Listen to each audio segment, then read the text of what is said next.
Dito tayo ngayon sa Imus, Cavite, sa hilira ng Inko.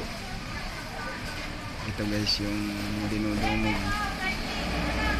na pambinta nila.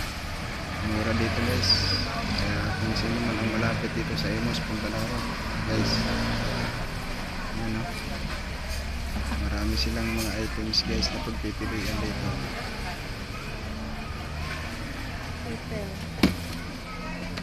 May namimili na yan guys dito, punta na kayo.